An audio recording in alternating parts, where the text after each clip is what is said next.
Hello everybody, and welcome back to the King Fox channel. My name is Matt Conager, and I'm building a Kit Fox Model 7 STI. In today's video, I think we're going to be pushing on to the ribs in the vertical tail and the rudder, because I got to get some clarification on the rudder cables that go in now. I'm supposed to skip a bunch of steps. In this case, the instructions want me to do something that doesn't look like I have all the things to do, so I'm just going to reach out to Brandon and get his inputs on it and find out what I should do about that before I dive into that, because it's kind of a in-depth process. It's going to be a 3 or 4 video probably, if not more than that, unless I do a time lapse and condense it down. And I don't really want to do a time lapse because I like to bring you guys in on the action so you can see me make mistakes if I make them and how we fix them if we do. I was working on the rudder yesterday, and it wants you to grind the stops down so you get 25 degrees of travel left and right. So I ground down the tab on the left just a little bit, and I ground down the tab on the right just a tiny bit also to get them even. Got to do some research on that to see how the guys are laying out their 25-degree angle on the rudder. I don't want to botch that up, otherwise you could get some rubbing between the elevator and the rudder if you tune it to 25 degrees right now. So basically wait, and I'm going to make a note in the book, and I'll send a message to Brandon and ask him if they can include that in the instructions, because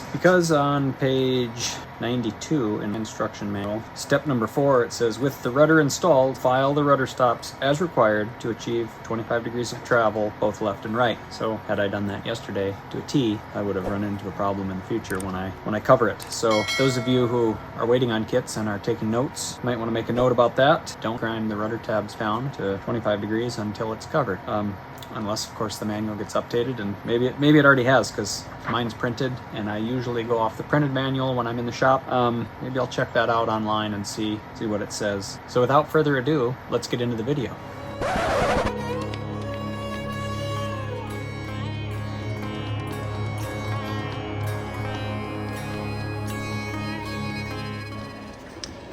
Okay, when I started this, I did say that I was going to work on the ribs, but then I thought, well, let me pull all the parts and make sure I have everything.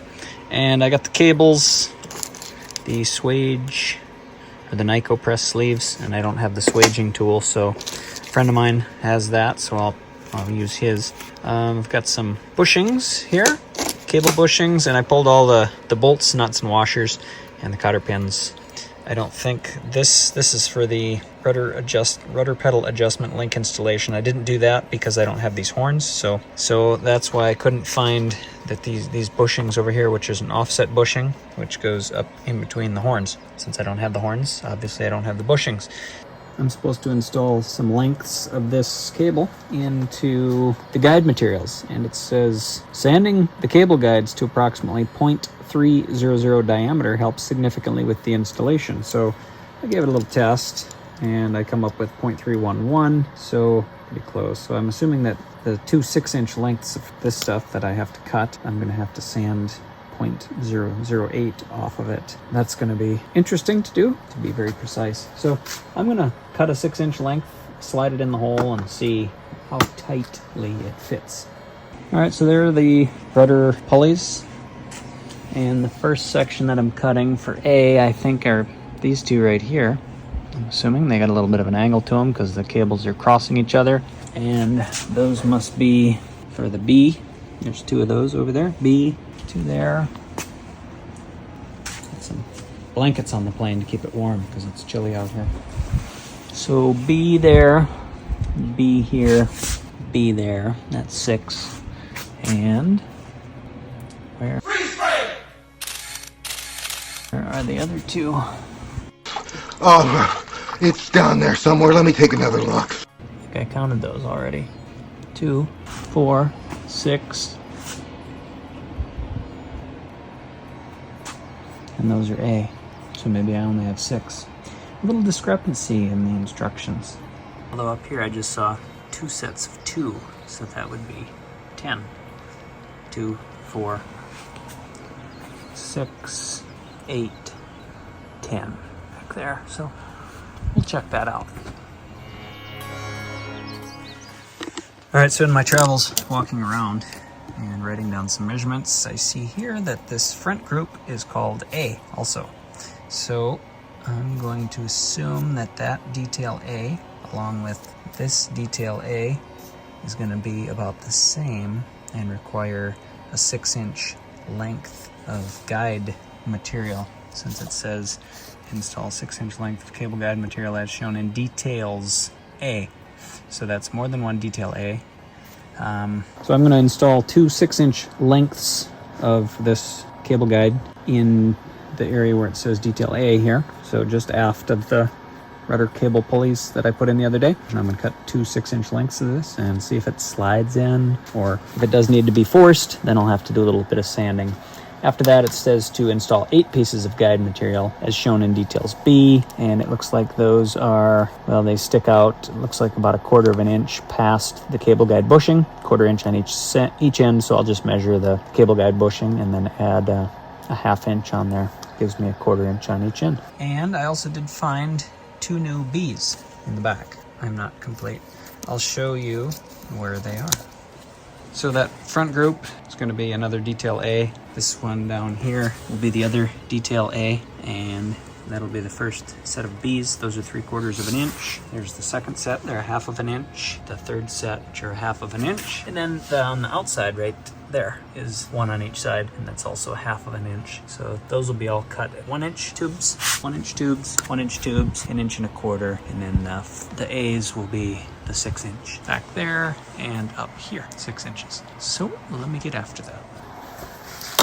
I grabbed the old trusty framing square, X-Acto knife. I was going to use some cool tool to cut this with, but I think maybe the old-fashioned razor knife will suffice. So we'll use that. And we're going to measure out 6 inches. Now, this stuff has been in the box for a while, and it is quite stiff. So I think what I'll do once I get them cut is, I don't know if it even matters, but I'll try to stick something through there and see if I can keep them straightened out. So we'll mark 6 inches on here, maybe.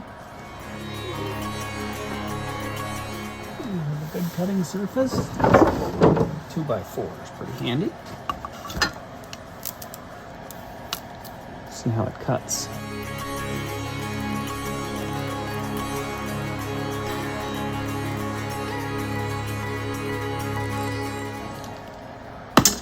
Easy enough.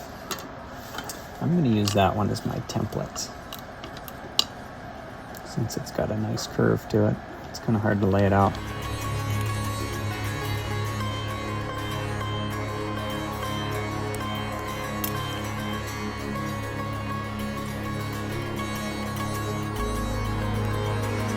I'm looking for a stand-up bench that I can work on. That's higher than this table. This table's about 30-some inches tall, and a lot of bending over involved. So if anybody has a good standing workbench that they have an idea of or know of a good place to look, please let me know. Either in the comments below or send me a message somehow.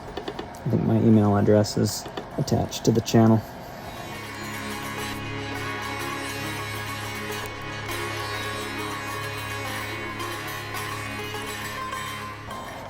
Okay, there's 2 of those. I'm going to measure those collets at B, because I have to do 8 of those. Let's see, at B it says 8 pieces, install 8 pieces of guide material. So let me go find those.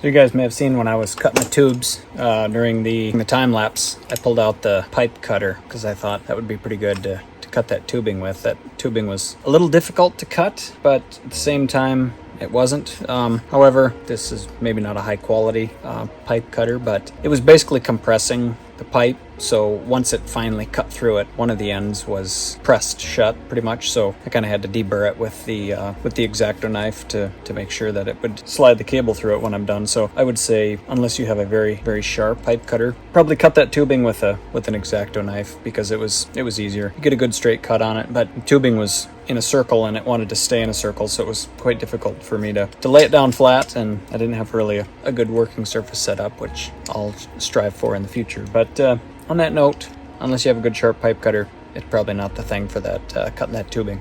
And I said I was going to try to slide these into the section here on A and see if they fit. So we'll attempt that.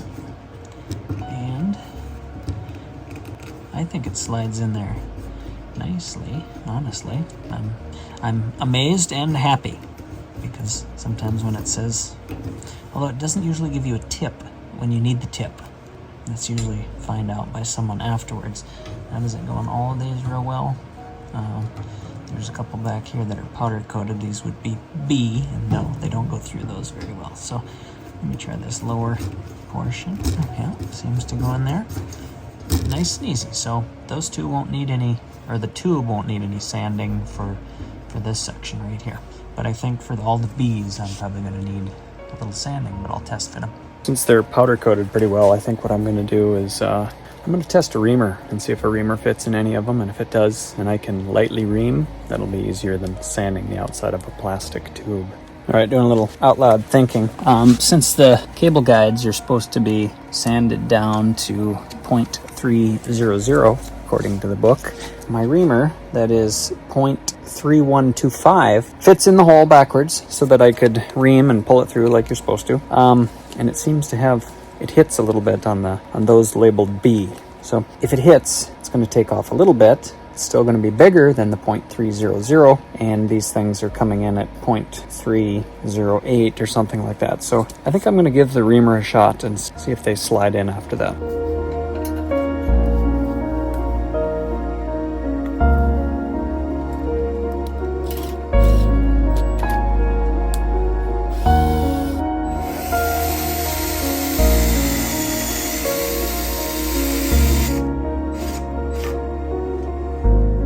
My tube and test that out. And this is the one I haven't done yet. It does not want to go in there at all. This is the one I just reamed, and it goes in as a nice friction fit, I think. And I think that's going to be excellent for what I want, because I'm assuming you don't want these to slide out and move. They're there to protect the cable from the metal. So I think I found a solution to sanding plastic.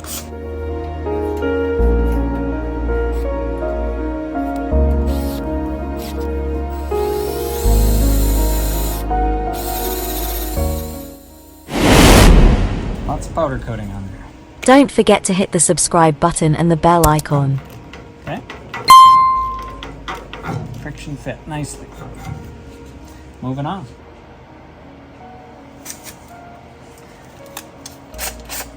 Alright, so after cutting 4 of the 6-inch tubes, I'm assuming that 2 of them will go up here since this is a detail A. I'm going to give these a little ream. So I get the reamer in there. There's a ton of powder coating on these, so I do think this is a good idea. Hopefully it won't be a failure later.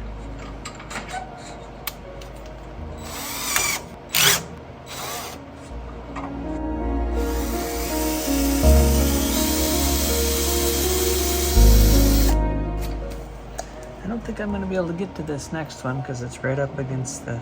That's awesome. If I had an 8-foot reamer, I could get it from the front. Always something.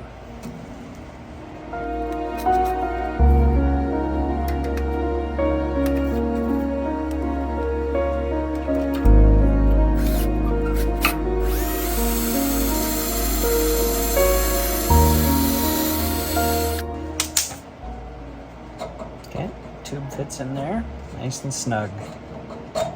And it does not want to go in that one at all. So, or this one.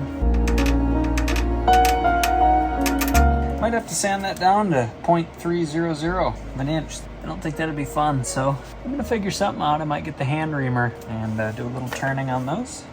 We might as well do that while we're right here.